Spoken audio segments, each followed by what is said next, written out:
उत्तर प्रदेश की राजधानी में CII इंफ्रास्ट्रक्चर कॉन्क्लेव किया गया, जिसका मकसद था कि किस तरह से निजी और सरकार दोनों एक ही प्लेटफॉर्म पर आकर ज़्यादा से ज़्यादा एंड यूज़र यानी कि हमारे रहने वालों को कितनी ज़्यादा से ज़्यादा सुविधाएँ उपलब्ध करा सकते हैं, चाहे वो ग्रीन एनर्जी की बात हो या फिर ग्रीन बिल्डिंग की बात हो। इन्हीं सब को लेकर उत्तर प्रदेश की राजधानी में आज यहाँ बड़े अधिकारियों के साथ, बड़े इन्वेस्टर्स और डेवलपर के साथ एक साझा बैठक हुई और जिसमें बहुत से सवाल जवाब भी हुए जो आपस में एक दूसरे के बीच सुलह समझौते के रूप में भी हुए। हमारे साथ CII के पुनीत भी हैं जो काउंसलर हैं और ख़ासकर इंडियन ग्रीन बिल्डिंग कॉन्सेप्ट के ऊपर इनकी बहुत अच्छी ग्रिप है और बहुत अच्छा नॉलेज भी है। तो आज हम पुनीत जी से जानना चाहेंगे सर कि इंडियन जो ग्रीन बिल्डिंग कॉन्सेप्ट क्या है, इसके बारे में हम लोगों को जानना चाहते हैं। ग्रीन बिल्डिंग कॉन्सेप्ट, हमें ग्रीन बिल्डिंग कॉन्सेप्ट कहेंगे तो ये काफ़ी नया लगेगा, लेकिन अगर हम इसको कहेंगे एक कॉन्सेप्ट जो हमारे पंचभूतास हैं, जब हम कहते हैं कि हमारा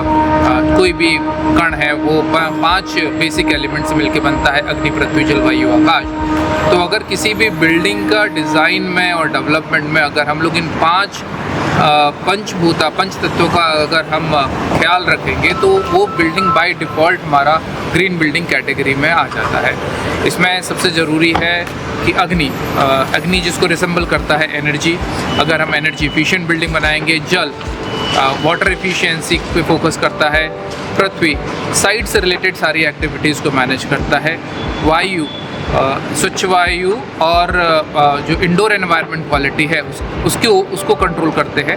और आकाश जो डे लाइट है, अगर ये 5 पैरामीटर्स हम अपनी बिल्डिंग्स के डिज़ाइन और डेवलपमेंट में इनकॉर्पोरेट करेंगे तो उसको हम ग्रीन बिल्डिंग कह सकते हैं। इसका सबसे ज़्यादा फ़ायदा होता है कि हमारे जो एनर्जी और वाटर है उसका जो बिल है, अगर हम इंडिविजुअल घर्स में ये घरों में ये कॉन्सेप्ट को इम्प्लीमेंट करते हैं तो हमारा जो बिल है वो 30 से 40% तक कम हो जाता है। एक दूसरी चीज़ कि जहाँ पर हमारे पानी की समस्या अगर थोड़ी ज़्यादा है, कुछ कॉलोनीज़ ऐसी हैं जहाँ पे जब पानी की कमी हुई तो एक कॉलोनी ने बाहर से टैंकर्स बनाए, लेकिन जो IGBC सर्टिफाइड प्रोजेक्ट्स है जिन्होंने वाटर एफिशिएंसी के ऊपर काफ़ी काम करा तो उनके पास सरप्लस वाटर था। तो एक जो एक्सट्रीम सिचुएशंस है उसमें आपको कितनी कम दिक्कतों का सामना करना पड़ेगा, समस्याएं कितनी कम आएंगी आपके लिए, उसके ऊपर काफ़ी फ़र्क पड़ता है। पानी की हमारी जो एक सोसाइटी में जो रिक्वायरमेंट है वो 30 से 40% तक कम हो जाती है। इलेक्ट्रिसिटी का रिक्वायरमेंट 20 से 25% तक कम हो जाती है।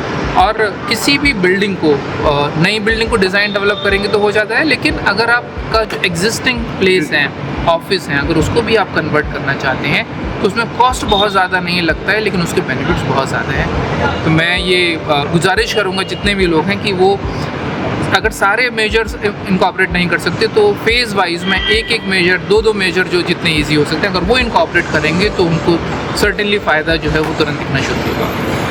ये सर आपने बहुत अच्छी बताया। दूसरी बात सर ये पूछना चाहते हैं कि क्योंकि अभी तक हमने देखा है कि जो ग्राउंड लेवल पे इन लोगों के पास जो आपने 5 तत्व बताए हैं इनकी इन्फॉर्मेशन से, तो ये बेसिकली अगर आप किसी भी बड़ा कारपोरेट इवन जो लोकल डेवलपर्स हैं या एजेंसीज हैं उनके आप प्रोजेक्ट्स पे आप देखें तो ये शॉर्टेज की क्यों कर रही है?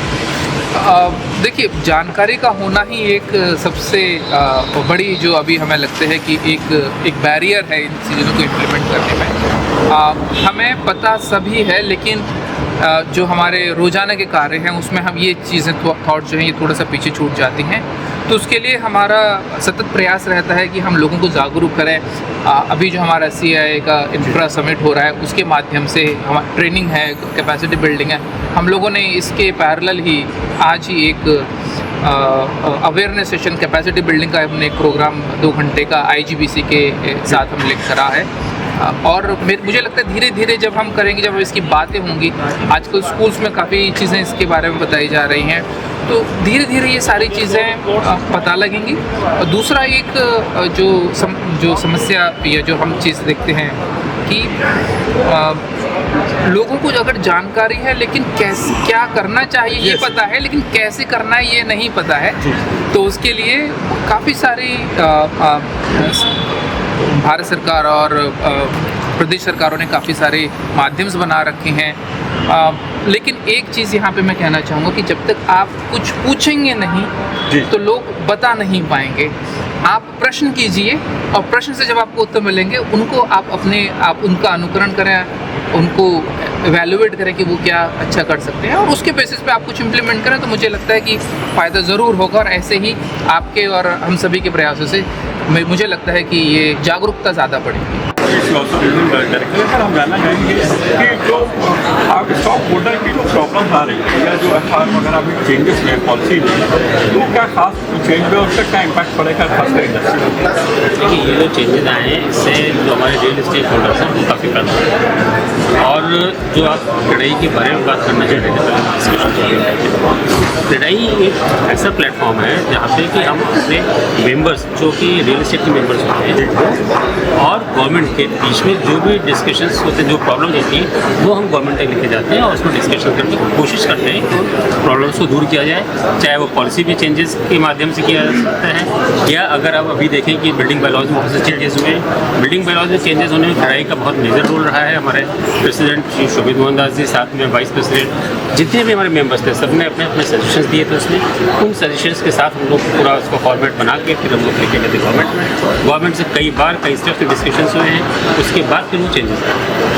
तो सर, उसका क्या है, मतलब उसका कितना प्रॉफिट जो है आपके स्टॉक होल्डर्स को मिलेगा, या हमारे देखिए जो इसमें देखिए प्रॉफिट और लॉस वाली इशूज़ नहीं आते हैं। इसमें क्या है कि जो मुश्किलें आ रही थी लोगों को, ये बिल्डिंग बायलॉज सालों मतलब 10-15 साल से चेंज ही नहीं हुआ। जो उस वक्त की रिक्वायरमेंट, आज की रिक्वायरमेंट बहुत से चेंज है। तो हमने आज की रिक्वायरमेंट के हिसाब से गवर्नमेंट से रिक्वेस्ट किया चेंज करने की, गवर्नमेंट बहुत कुछ किया है।